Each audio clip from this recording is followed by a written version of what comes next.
Começa agora o Trajetória, um programa sobre a memória viva de professores e pesquisadores da Universidade de São Paulo.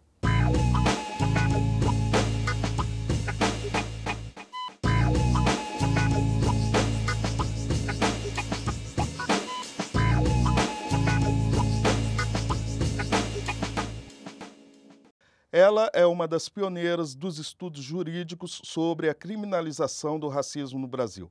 Suas pesquisas e produções acadêmico-científicas sempre buscaram fornecer subsídios para auxiliar a formulação de diversas políticas públicas nos domínios da igualdade social, jurídica e econômica dos brasileiros. Ex-secretária de Justiça e Defesa da Cidadania e da Fundação Procon no Estado de São Paulo, sua atuação engajada pautou-se sempre pela defesa intransigente do respeito aos direitos humanos, promoção da cidadania, reconhecimento e emancipação dos grupos sociais vulneráveis. A entrevistada trajetória de hoje é Eunice Aparecida de Jesus Prudente, professora da Faculdade de Direito da Universidade de São Paulo. Professora, é um grande prazer tê-la aqui conosco. Pois não, o prazer é todo meu e fico assim muito envaidecida pela oportunidade de conversar um pouco sobre a minha trajetória e sobre a nossa universidade.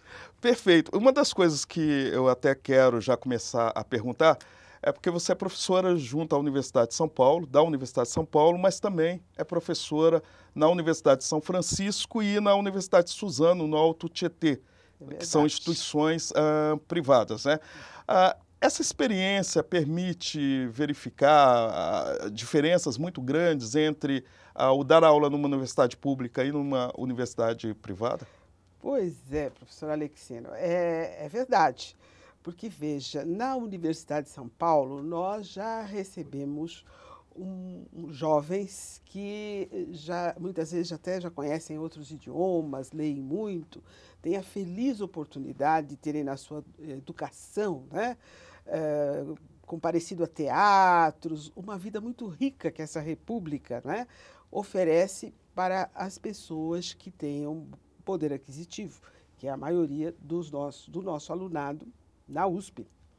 No caso da universidade comunitária, que é o caso lá dos franciscanos da Universidade de São Francisco, nós recebemos os jovens trabalhadores. E é uma escola com a maioria de alunos bolsistas, por isso ela é considerada comunitária. E esses alunos bolsistas, eles são bolsistas, bolsas... Eles advêm dos movimentos sociais, principalmente do Educafro, Uniafro, são várias entidades aí sociais, além, né, das bolsas que são oferecidas pelo próprio governo federal. Já na Universidade de Suzano, há bolsistas, mas aí vindo só da universidade, do governo federal, que agora tem os programas, né, aí oferecendo vagas em que algumas situações o próprio governo banca as bolsas, noutras os alunos fazem o curso e depois pagam o seu curso. Agora, por essa característica dessas duas universidades, né, uma delas sendo comunitária, como a Universidade de São Francisco, se percebe também a diferença da composição étnica desses alunos em relação à USP? Eu vou ter, então, os alunos negros na universidade comunitária e na universidade privada, né? E poucos, muito poucos na nossa Universidade de São Paulo. E aí também todo o tratamento, a relação étnica também já vai se alterando, porque o aluno que vem dos bairros periféricos, seja de São Paulo, seja de Suzano, ele tem colegas negros, ele veio da escola pública, ele tem vizinhos negros. Nessa nossa república, por incrível que pareça, com essa maioria, né, 65% da população é afrodescendente, há pessoas nessa cidade que nunca tiveram um vizinho negro, nunca tiveram um amigo negro, o que deixa para mim, também para você, como professores negros da USP, somos tão poucos, uma responsabilidade, né? De realmente você ter que conquistar aquela pessoa, porque ela vai de início nos ver como uma ave estranha. E é interessante que o fato de ter ido também dar aula nessas duas outras instituições, fora da USP, é uma postura política? É uma postura política.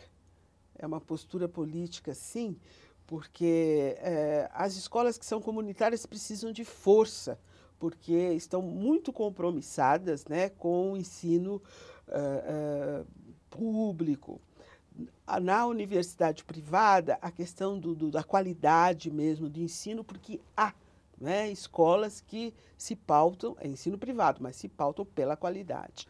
Aí isso nos leva a fazer uma pergunta inevitável, né, em relação à questão das cotas, né? As cotas, elas são uma necessidade? São uma necessidade, sim. A universidade pública, no caso, além, né, da qualidade do ensino, da oportunidade da pesquisa, da contribuição para o desenvolvimento de todas as ciências, de todas as áreas de conhecimento, é um locus em que o jovem, justamente naquela idade de 18 anos, de 20 anos, vai ter a grande oportunidade do conhecimento, do desenvolvimento pessoal dele, da profissionalização, cuidar da saúde. As universidades públicas têm hospital universitário, né? E de excelente qualidade. E é justamente disso que o nosso jovem pobre precisa. Então, as cotas sociais, trazendo pessoas de baixa renda ou das escolas públicas e dando oportunidade para jovens das comunidades indígenas e aos afrodescendentes, é um passo significativo do Brasil, inclusive para cumprir um compromisso, né, legal até com a ONU, porque desde 1969 o Brasil é signatário de uma convenção contra todas as formas de discriminação racial. Quando o Brasil assina isso, ainda nos tempos da ditadura militar, né, ele tem um compromisso, porque o artigo 4º dessa convenção orienta, né, recomenda que em todos os estados se concedam, então, políticas de ações afirmativas, tratamento diferenciado a grupos étnicos, comunidades que permaneceram em atraso no seu desenvolvimento, discriminadas no âmbito daquele estado e que elas sejam temporárias. Está muito claro isto. Por exemplo, a Universidade de São Paulo, a USP, né, até o momento não sinaliza, né, a introdução das cotas dentro da instituição. Mas, recentemente, a Faculdade de Direito, né, ela tomou uma postura dizendo que é a favor das cotas e que espera implementá-las dentro da universidade. Você sendo professora da Faculdade de Direito, né, trabalhando muito a questão da criminalização do racismo, como você vê essa postura da sua faculdade? Bom, o momento é histórico, realmente histórico. Tive a honra, inclusive, de conhecer a doutora Roberta Kaufmann, né, que foi a advogada, né, desta ação de inconstitucionalidade, que perdeu por unanimidade no Supremo Tribunal Federal. Nós nos enfrentamos exatamente ontem, né? Então, houve uma discussão de excelente nível, todas as teses foram revistas, ficamos mais de 4 horas com os alunos lá no Largo São Francisco. Foi uma organização do Centro Acadêmico 11 de Agosto. Então, discutimos a questão, também o professor Calixto Salomão participou um pouco, mas discutimos lá e os alunos estão votando, porque a congregação da universidade já se orientou favorável, né, aí a adoção das cotas étnicas na USP. Agora, os alunos vão votar em 2 assembleias, matutino e noturno. A questão, por exemplo, do racismo no Brasil já é vista aí dentro da própria Constituição, né? Nós temos aí a Lei 7.716 de 1989, que é da nova Constituição brasileira, que é a Lei CAO, né, que criminaliza o racismo, ele se torna um crime imprescritível e inafiançável. Exato. Né? Com isso, pode-se dizer que o Brasil leva a sério a questão dos direitos humanos e a questão da criminalização do racismo? Não, não é suficiente.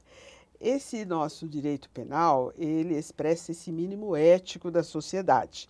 Então, veja como outros bens, outros valores, né, vida, honra, patrimônio, esse respeito à integridade física e psíquica que a discriminação racial atinge diretamente, desrespeita, já estão aí devidamente criminalizados e assinalados pelo direito. Isso não é suficiente. É preciso a cultura, né, de educação em direitos. Precisamos imediatamente formar um novo cidadão. A Lei K.O., ela foi sendo aperfeiçoada por outras leis posteriores.